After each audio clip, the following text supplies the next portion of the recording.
नमस्कार दोस्तों, welcome to action study point. दोस्तों, इस वीडियो में हम आपका सामान्य विज्ञान में से अगर आप बात करें तो जीव विज्ञान के हम 30 प्रश्न लेकर आए हैं, यानी कि बायोलॉजी के मोस्ट इंपॉर्टेंट 30 प्रश्न होंगे। दोस्तों, काफ़ी अच्छे लेवल क्वेश्चन आपको मिलने वाले हैं, तो वीडियो को जरूर अंत तक देखिएगा। 30 में से आप अगर 25 से अधिक प्रश्न सही कर पाते हैं, 30 में से कम आपको 25 से अधिक प्रश्न सही करना है।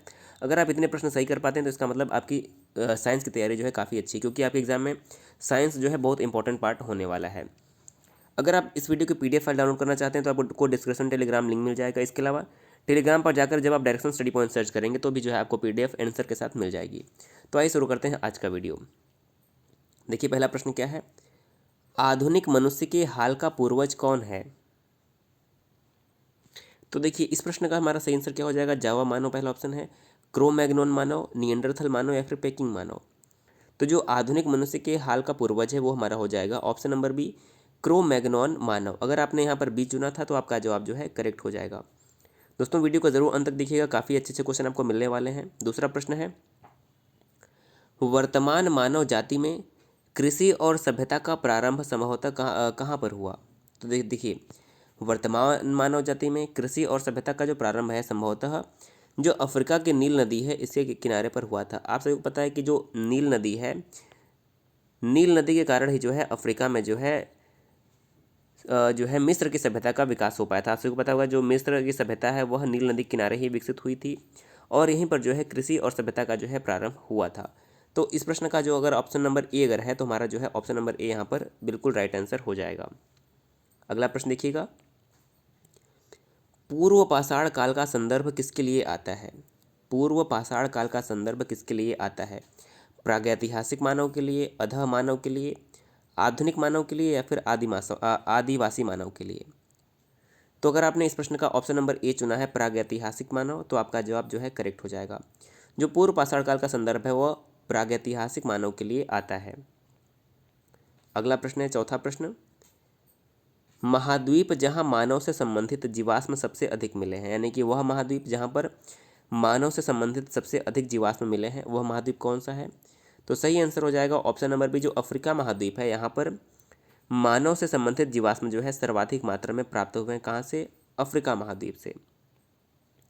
अगला प्रश्न है, पांचवा प्रश्न, अग्नि का प्रयोग करने वाला प्रागैतिहासिक मानव कौन था? यानी कि सबसे पहले अग्नि का प्रयोग करने वाला प्रागैतिहासिक मानव कौन था? तो देखिए, पांचवें प्रश्न का सही आंसर हो जाएगा ऑप्शन नंबर बी, जो जावा कपी वाला जो थे जावा कपी, इन्होंने सबसे पहले जो है आग का प्रयोग किया था, ऐसा माना जाता है। ऑप्शन नंबर बी करेक्ट हो जाएगा। अगला प्रश्न है, छठा प्रश्न, सबसे पहला प्रागैतिहासिक मानव संभवतः कौन था? तो सबसे पहला प्रागैतिहासिक मानव जो था वो होमो हैबिलिस था। क्या था? Homo habilis. Option number A correct हो जाएगा। अगला प्रश्न है, मानव का वह पूर्वज जो सबसे पहले दो पैरों पर सीधा होकर चला वह कौन था? सही आंसर हो जाएगा ऑप्शन नंबर बी, ऑस्ट्रेलोपिथेकस। क्या हो जाएगा? ऑस्ट्रेलोपिथेकस जो था सबसे पहले दो पैरों पर खड़ा होकर चला था। इस प्रश्न का सातवें का बी ऑप्शन करेक्ट हो जाएगा। आठवां प्रश्न है, प्रागैतिहासिक मानव जिसने सबसे पहले संभवतः रहने के लिए झोपड़ियां बनाना तथा मुर्दों को धर्म क्रियाओं के साथ दफनाना प्रारंभ किया था। तो सही आंसर हो जाएगा, निएंडरथल ने जो है सबसे पहले रहने के लिए झोपड़ियां बनाना प्रारंभ किया और जो है मृतक शरीर को जो है धर्म क्रिया के साथ दफनाने की प्रक्रिया भी जो है निएंडरथल मानव के द्वारा ही शुरू की गई थी। तो ऑप्शन नंबर ए यहाँ पर करेक्ट हो जाएगा। अगला प्रश्न है, नौवां, पृथ्वी पर वर्तमान मानव होमोसेपियंस का इतिहास कितने वर्ष पूर्व प्रारंभ हुआ था? जो होमोसेपियंस जो है वर्तमान मानव हम मानते हैं, इसका इतिहास लगभग कितने वर्ष पूर्व प्रारंभ हुआ था? तो सही आंसर हो जाएगा, लगभग 10,000 वर्ष पूर्व जो है होमोसेपियंस का इतिहास जो है प्रारंभ हुआ था। ऑप्शन नंबर बी यहाँ पर करेक्ट हो जाएगा। 10वां प्रश्न है, प्रागैतिहासिक मानवों के जीवाश्म रिकॉर्डों से पता चलता है कि शिलाओं पर रंगीन चित्रकारी सबसे पहले किसने की? तो देखिए, शिलाओं पर रंगीन चित्रकारी जो सबसे पहले करने का ये बात पता चलती है वो होती है क्रो-मैग्नोन से। किसने सबसे पहले जो है क्रो-मैग्नोन के जीवाश्म से पता चलता है कि इन्होंने जो है शिलाओं पर रंगीन चित्रकारी की थी। 10वें का ए ऑप्शन करेक्ट हो जाएगा। अगला प्रश्न है, इनमें से किसे आधुनिक मानव का सीधा पूर्वज माना जाता है? तो आधुनिक मानव का जो सीधा पूर्वज है वो किसे माना जाता है? सी करेक्ट हो जाएगा, होमो इरेक्टस को जो है माना जाता है। क्या हो जाएगा? होमो इरेक्टस। अगला प्रश्न है, वह प्राणी जिसे मानव ने सबसे पहले पालतू बनाना संभव था बनाया, यानी कि मानव ने सबसे पहले किस जानवर को पालतू बनाया? सही आंसर हो जाएगा कुत्ता। मानव ने सबसे पहले जो है कुत्ते को पालतू बनाया था। 12वें का ए ऑप्शन करेक्ट हो जाएगा। अगला प्रश्न है 13वां प्रश्न, किसी क्षेत्र विशेष में किसी जीव जाति के सारे सदस्यों के जीन बनाते हैं आबादी का क्या? तो देखिए सही आंसर हो जाएगा ऑप्शन नंबर ए, जीन पूल बनाते हैं। देखिए जो किसी क्षेत्र विशेष से जो के जब सारे जीव जाति मिल जाते हैं तो वह जीन पूल बनाते हैं। ऑप्शन नंबर ए करेक्ट हो जाएगा। अगला प्रश्न है 14वां प्रश्न, ऑस्ट्रेलिया के मार्सुपियल स्तनियों तथा शेष पृथ्वी पर यूथेरिया के जैव उद्विकास में परस्पर किस प्रकार के उद्विकास का जो है आभास मिलता है? तो 14वें प्रश्न का सही आंसर हो जाएगा ऑप्शन नंबर सी, समांतर उद्विकास जो है मिलता है।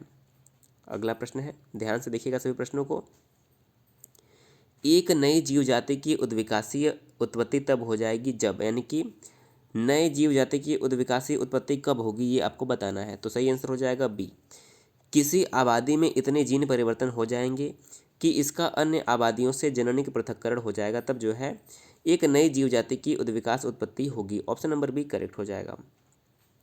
अगला प्रश्न है 16वां, आनुवंशिक अपवाहन या विचलन क्या है? आनुवंशिक अपवाहन या फिर विचलन क्या है? तो 16वें प्रश्न का सी करेक्ट हो जाएगा। बड़ी आबादियों में महत्वपूर्ण उतार चढ़ाव उत्पन्न करने को जो है आनुवंशिक अपवाहन या फिर विचलन कहते हैं। सी ऑप्शन करेक्ट हो जाएगा। 17वां प्रश्न है, डुगोंग नामक समुद्री जीव जो कि विलोपन की कगार पर है क्या है? तो जो डुगोंग नामक समुद्री जीव है जो कि विलुप्त होने वाला है, यह एक प्रकार का स्तनधारी है। क्या है? स्तनधारी है। ऑप्शन नंबर ए करेक्ट हो जाएगा। 18वां प्रश्न है, जाति उद्भवन तब होता है जब एक ही जाति की विभिन्न आबादियों का क्या होता है? सही आंसर हो जाएगा जननिक अलगाव हो जाता है। ऑप्शन नंबर बी करेक्ट हो जाएगा। 19वां प्रश्न है, निम्नलिखित में से कौन सा एक कपी नहीं है? देखिए गोरिल्ला, गिब्बन कपी होते हैं लेकिन लंगूर जो है कपी की श्रेणी में नहीं आता है। 19वें प्रश्न का ए करेक्ट हो जाएगा, जो लंगूर है यह कपी की श्रेणी में नहीं आता है।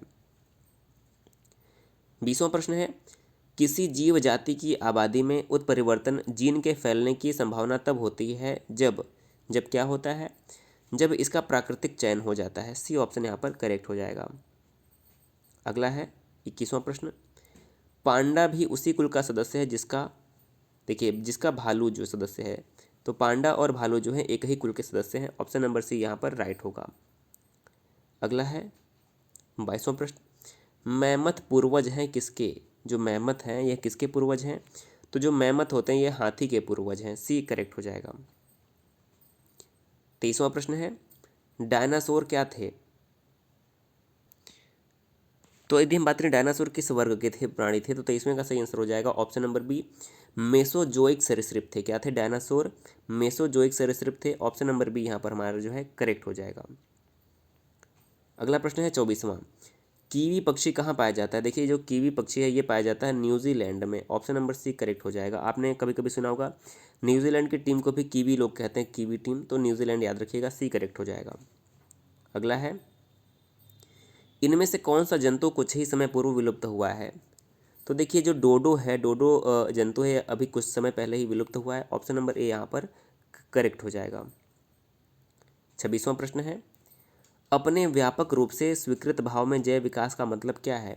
अपने व्यापक रूप से स्वीकृत भाव में जो जैव विकास का मतलब है वो हमारा हो जाएगा परिवर्तन के साथ अवतरण। ऑप्शन नंबर बी करेक्ट हो जाएगा। अगला प्रश्न है, जीवन वृत्त में जाति वृत्त की पुनरावृत्ति किस सिद्धांत से स्पष्ट होती है? तो जीवन वृत्त में जाति वृत्त की जो पुनरावृत्ति है यह किस सिद्धांत से स्पष्ट होती है? डी करेक्ट हो जाएगा, पुनरावृत्ति सिद्धांत। ऑप्शन नंबर डी यहाँ पर बिल्कुल राइट है। अगला प्रश्न है, निम्नलिखित में से कौन अंडे देता है? यानी कि इसमें से जो है कौन अंडे देता है? 28वें प्रश्न का ऑप्शन नंबर ए करेक्ट हो जाएगा, एकिडना। ऑप्शन नंबर ए जो है करेक्ट हो जाएगा। 29वां प्रश्न है, अपनी भ्रूणावस्था में जंतु पूर्वजों को भ्रूणावस्थाओं को दोहराते हैं, यह नियम क्या कहलाता है? तो यह नियम कहलाता है बायोजेनेटिक नियम। सी ऑप्शन यहाँ पर करेक्ट हो जाएगा। और आज का देखिए हमारा अंतिम प्रश्न क्या है, कौन सा पक्षी उड़ नहीं सकता है? मोर उड़ सकता है, बत्तख उड़ सकता है, स्टार्क उड़ सकता है, लेकिन जो एमू होता है, ईमू जो है उड़ता नहीं है। तो इस प्रश्न का सही आंसर क्या हो जाएगा, ईमू जो है उड़ नहीं सकता है। तो देखिए इस वीडियो में जीव विज्ञान के लगभग 30 प्रश्न जो कि थे मोस्ट इंपॉर्टेंट थे। आपने कितने प्रश्न सही किए हमें ज़रूर बताइएगा। अगर वीडियो पसंद आए तो वीडियो को जरूर शेयर कर दीजिएगा। चैनल पे पहली बार है तो सब्सक्राइब भी कर दीजिएगा। वीडियो देखने के लिए बहुत बहुत धन्यवाद।